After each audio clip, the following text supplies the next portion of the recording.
जय माता दी। आज माघ गुप्त नवरात्रि की षष्ठी तिथि है, यानी छठा दिन है और षष्ठी तिथि गुप्त नवरात्रि की षष्ठी तिथि के दिन माँ कात्यायनी और महाविद्या त्रिपुरा भैरवी की पूजा की जाती है। माँ त्रिपुरा भैरवी की पूजा करने से, उपासना करने से सभी बंधन दूर हो जाते हैं। भैरवी की तरह तरह के भेद बताए गए हैं, जो इस प्रकार हैं: त्रिपुरा भैरवी, चैतन्य भैरवी, सिद्ध भैरवी, भुवनेश्वरी भैरवी, संपदा भैरवी, कमलेश्वरी भैरवी, कमलेश भैरवी, कामेश्वरी भैरवी, नित्या भैरवी, रुद्र भैरवी, भद्र भैरवी और कुटुंबा आदि। माता के 4 भुजाएं और 3 नेत्र हैं। इन्हें षोडशी भी कहा जाता है। षोडशी को श्री विद्या माना जाता है। इनकी आराधना करने से षोडशी कला और योग के संतान की प्राप्ति होती है। जल, थल और नभ में उसका वर्चस्व कायम होता है। आजीविका और व्यापार में इतना वृद्धि होती है कि व्यक्ति संसार भर में सुख श्रेष्ठ यानी सबसे अधिक धनी बनकर सुख भोगता है। मातपुर भैरवी तमोगुण और रजोगुण की देवी है। इनकी आराधना विशेष विपत्तियों को शांत करने और सुख पाने के लिए की जाती है। इनकी आराधना करने से कुछ विशेष लाभ भी होते हैं, जैसे कि विरोधी शांत हो जाते हैं, सभी क्षेत्रों में सफलता प्राप्त होती है। खासकर यदि कोई झूठा मुकदमा चल रहा हो तो उसे में भी विजय प्राप्त होती है। माँ की पूजा का खास मंत्र है ओम ह्रीम श्रीम दिव्य त्रिपुर भैरवी, जो कि गेहूं की ढेरी पर तांबे का कलश रखकर कलश में जल भरकर और उसमें दूध, काले तिल और सिक्के डालकर कलश के मुख पर बरगद या फिर आम के पत्ते रखकर उस पर नारियल रखकर भैरवी कलश स्थापित करके विधिवत पूजन किया जाता है। चमेली के तेल का दीपक जलाकर गूगल की धूप बाती की जाती है। माँ को सिंदूर का तिलक लगाया जाता है, लाल पुष्प अर्पित किया जाता है और फिर के साथ ही लौंग, बताशे, इलायची के साथ हलवा और काले चने का भोग लगाया जाता है। साथ ही कुछ दक्षिणा भी रखी जाती है। इनका दान अगले दिन किया जाता है। पौराणिक कथा के अनुसार एक बार देवी काली के मन में आया कि वह पुनः अपना गौण वन प्राप्त कर ले, तो यह सोचकर देवी अंतर ध्यान हो गई। उधर जब भगवान शिव देवी को अपने समक्ष नहीं पाते तो वे व्याकुल हो गए और उन्हें ढूंढने का प्रयास करने लगे।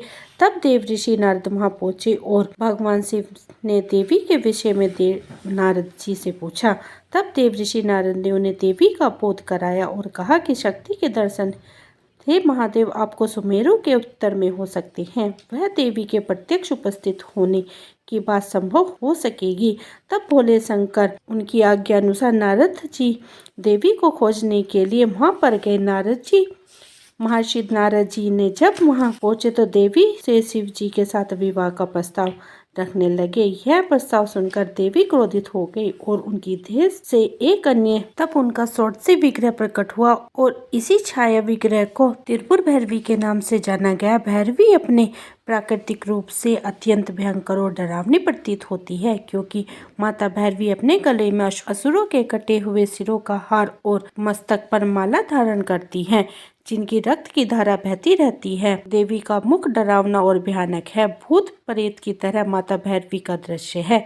देवी की वह शक्ति है जो देह संस्कार के माध्यम से चाहे प्राकृतिक क्रियाओं के माध्यम से मृत शरीरों को उनके घटक भागों में वापस बदलने की अनुमति देती है। त्रिपुरा भैरवी काल भैरवी के साथ घनिष्ठ रूप से जुड़ी हुई है, जो जीवन और मृत्यु दोनों अवस्थाओं में मनुष्यों को उसके कर्म के अनुसार दंड देती है। यह बहुत ही भयानक स्वभाव, उग्र स्वभाव की है। काल भैरव स्वयं भगवान शिव के ऐसी अवतार है जिसका संहार से गहरा संबंध है और यमराज के भी बहुत करीबी हैं, क्योंकि किसी भी मनुष्य की आत्मा को उसके कुकर्म के लिए यमराज जी या धर्म जी के द्वारा दंडित किया जाता है। त्रिपुरा भैरवी काल भैरव और यमराज जी के भयानक स्वभाव के हैं, जिन्हें देखकर सभी भय से विमुख हो जाते हैं। दुष्कर्म के परिणाम स्वरूप विनाश और दंड रूपों वालों को देवताओं के शासन शक्ति है। देवी काल रात्रि, महाकाली, चामुंडा आदि नस्वन गुणों वाली हैं, देवियों के समान मानी गई हैं। आज के दिन जो भी उपासक या भक्त इनकी उपासना करता है उसे सुबह जल्दी उठकर स्नान आदि से निर्वृत्त होकर अंत में क्षमा याचना करके अपना उपवास आरंभ करना चाहिए। दिन भर माँ का ध्यान करते हुए अपना दिन बिताएं। शाम के समय एक बार फिर माँ की पूजा करें, क्योंकि आज माँ कात्यायनी का भी दिन है और माँ कात्यायनी की विशेष पूजा गोधूली बेला के समय की जाती है। माँ कात्यायनी की पूजा करने से विवाह संबंधी समस्याएं दूर हो जाती हैं।